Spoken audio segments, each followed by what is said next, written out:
Hi guys, நிறைய பேர் என்கிட்ட கேட்குறது மேஸ்குலைனை பற்றின கொஸ்டின். ஏன் மேம் எல்லா இன்னர் ஒர்க்குமே நாங்கள் பண்ணணும், அப்போ மேஸ்குலைன் ஒரு இன்னர் ஒர்க்குமே பண்ண மாட்டாங்களா?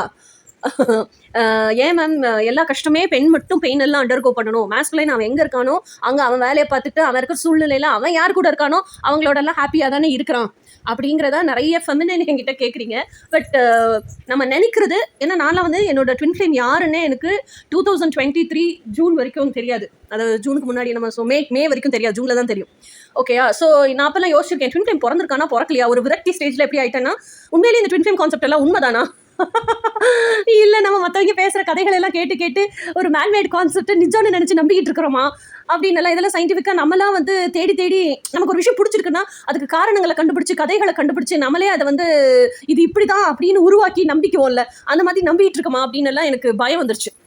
ஸோ உங்களை மாதிரி தான் எனக்கும் என்னோட ட்வின் ஃப்ளேமை மேனிஃபெஸ்ட் பண்ணி அவங்க கூட ரியாலிட்டியில் வாழ்கிறப்போ விட்னஸ் பண்ணினதுக்கப்புறம் தான் நம்பினேன். அது வரைக்கும் அந்த சைடு மேஸ்குலைன் சைடு என்ன நடக்குதுன்னே எனக்கு தெரியாது. ஓகே, அப்படி தான் இருந்தேன்.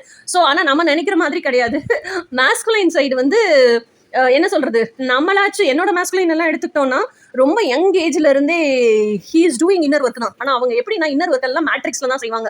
நம்மளை மாதிரி நம்ம வாழ்க்கை பூரா வாழ்ந்து நம்மளோட எக்ஸ்கிட்ட எல்லா கஷ்டத்தையும் அனுபவிச்சு அதுக்கப்புறம் ஐயோ நம்ம ஆசைப்பட்டதை விட்டுட்டு வேற என்னமோ கட்டாயத்தில் வாழ்ந்துகிட்டு இருக்கிறோம் அப்படின்னு ரியலைஸ் பண்ணி அந்த எக்ஸ்கிட்ட இருந்து வெளியே வந்து அதுக்கப்புறமா நம்ம அமைதியாக ஒரு இடத்துல உட்காந்து நம்மளோட இன்னர் வாய்ஸோட கைடன்ஸ் கேட்டு செல்ஃப் டாக் பண்ணி அதுக்கப்புறம் ரியலைஸ் பண்ணி அதுக்கப்புறம் நம்ம ஒரு கோச்சிங் சேர்ந்து அந்த கோச்சிங்ல இருந்து இதெல்லாம் இப்படி கிடையாது, இது இப்படி தான் அப்படின்னு கத்துக்கிற மாதிரி கிடையாது மேஸ்குலைனோட லைஃப். இதெல்லாம் நம்ம கத்துக்கிறனாலே மெனக்கிட்டுறனாலே நமக்கு தோணுது நம்ம தான் வலி அனுபவிக்கிறோம், நம்ம தான் வந்து இன்னர் ஒர்க் எல்லாம் பண்றோம்னு. கிடையவே கிடையாது. மேஸ்குலைன் வந்து அவன் வாழ்ற வாழ்க்கையில இருந்தே அவனோட லைஃப் ப்ராக்ரஸ்ல இருந்தே அவன் கையாளுற சூழ்நிலைகள்ல இருந்தே இந்த இன்னர் ஒர்க்கை பூரா கத்துக்கிறான். ஓகேயா? அதனால நம்ம நினைக்கிற மாதிரி நம்ம மட்டுமே கஷ்டத்தை அனுபவிக்கிறது கிடையாது. மேஸ்குலைனுக்கும் என்ன சொல்றது, அந்த பெயின்ஃபுல்லா இருக்கும். மேஸ்குலைனும் அந்த சைட் லைஃப் லெசன்ஸ் கத்துக்கிட்டு தான் ஒரு ஜிம்முக்கு போவான், ஜிம்ல கிடைக்கிற எக்ஸ்பீரியன்ஸ் மூலமா அவன் லைஃப் லெசன் கத்துக்க நேரிடலாம். ஒரு பிசினஸ் டீல முடிக்க போவான், அந்த பிசினஸ் டீல முடிக்கிறது நிறைய பேரை அவன் சந்திக்க நேரிடலாம், நிறைய மனிதர்களை கையாளுறதுக்கு நேரிடலாம், நிறைய சூழ்நிலைகளை கையாளுறதுக்கு நேரிடலாம். இதெல்லாம் நேர்த்தியா பண்ண கத்துக்குவான் ஆண்.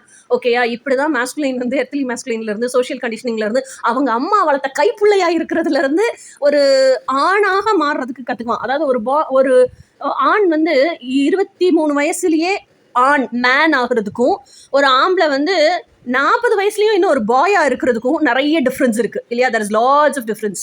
ஏன்னா அவன் பாயாவே தான் இருக்கான், 40 வயசுல அவன் மாறவே மாட்டான். அப்போ நமக்கு ஒரு ஆண் கூட நெருங்கி பழகும்போது இவன் மேனா பாயான்னு நமக்கு தெரியும்ல. அப்போ மேனாக இருந்தால் கண்டிப்பாக அவன் லைஃப் லெசன்ஸ் எல்லாம் கற்றுக்காமல் எப்படி மேன் ஆயிருப்பான்? அப்போ அவனும் இன்னர் ஒர்க் பண்ணியிருக்கான் தானே. அவன் பெண்ணு மாதிரி இன்னர் ஒர்க் பண்ண மாட்டான், பட் மேனும் இன்னர் ஒர்க் பண்ணுவான் தான்.